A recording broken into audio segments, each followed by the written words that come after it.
Hello friends, आज की कहानी है लाज लिहाज। तुम बहुत ही बेहाया बेशरम हो बहू। ससुर भसुर जेठ के सामने ना तो सिर पर पल्लू रखती हो, ना ही ढंग से चलती हो।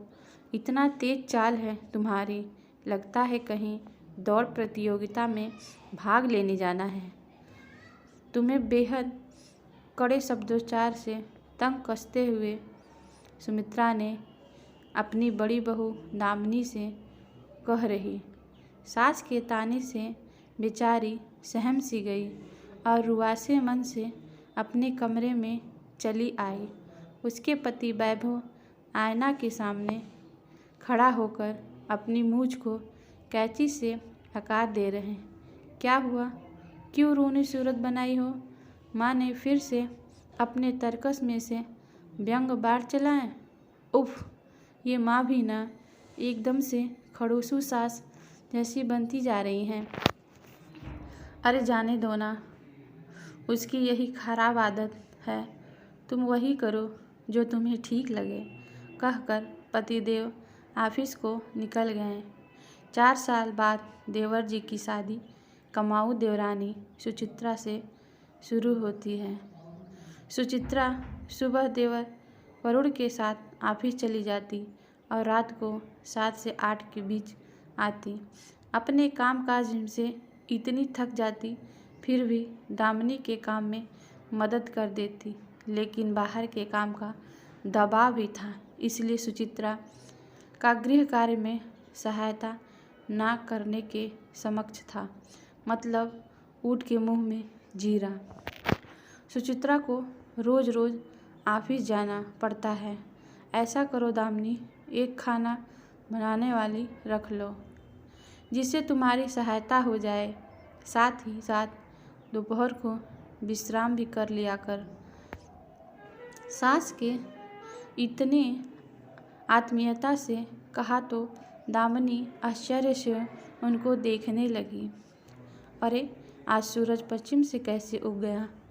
इतना स्नेह और ममता तो मेरे लिए नहीं था इनके मन में, लेकिन मम्मी जी खाना बनाने वाली 5,000 लेगी, आप दीजिएगा ना? और बर्तन बासन व झाड़ू पोछा का अलग से 4,000 लेती है। हाँ हाँ बहू, रख लो ना, दिलाएगा पैसा दोनों को। दामिनी को सास के बदले स्वभाव पर संदेश हो रहा है कि किचकिच करने वाली ये औरत अचानक कैसे बदल गई। और तो और अब मुझको सिर पर पल्लू रखें या ना रखें, इसके लिए टोकती भी नहीं। विश्वास नहीं हो रहा है। खैर, मुझे क्या। एक दिन दामिनी को पता चला कि देवर बोले हैं अपनी माँ को कि खाना बनाने के लिए एक आदमी रख लो, सुचित्रा से घर का काम नहीं होगा। 1 लाख कमाती है, खाना बनाने वाली का पेमेंट कर दिया करेगी और तुम सबके दवा का खर्च भी देगी और 10,000 राशन का भी देगी। और माँ, तुम सुचित्रा के पहनावे पर रोक टोक मत करना। वो बड़ी भाभी नहीं है कि तुम्हारी जली कटी सुने, समझी ना?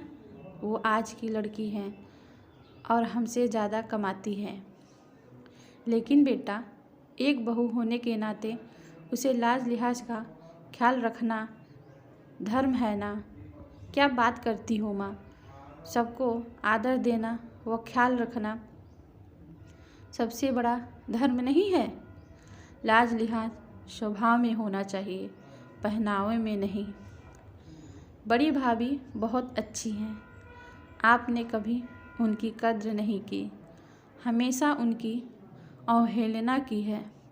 भैया भी कभी कुछ नहीं बोले, लेकिन हमसे उम्मीद मत रखना कि तुम सुचित्रा को कुछ बोलोगी और मैं चुप बैठूंगा। इसलिए आपने बड़े होने का साक्षात प्रमाण दिखाओ और सबको चैन से जीने दो। तब से सास के रंग ढंग बदल गए और उनको बड़ा बेटा बहू लिहाजी लगने लगी।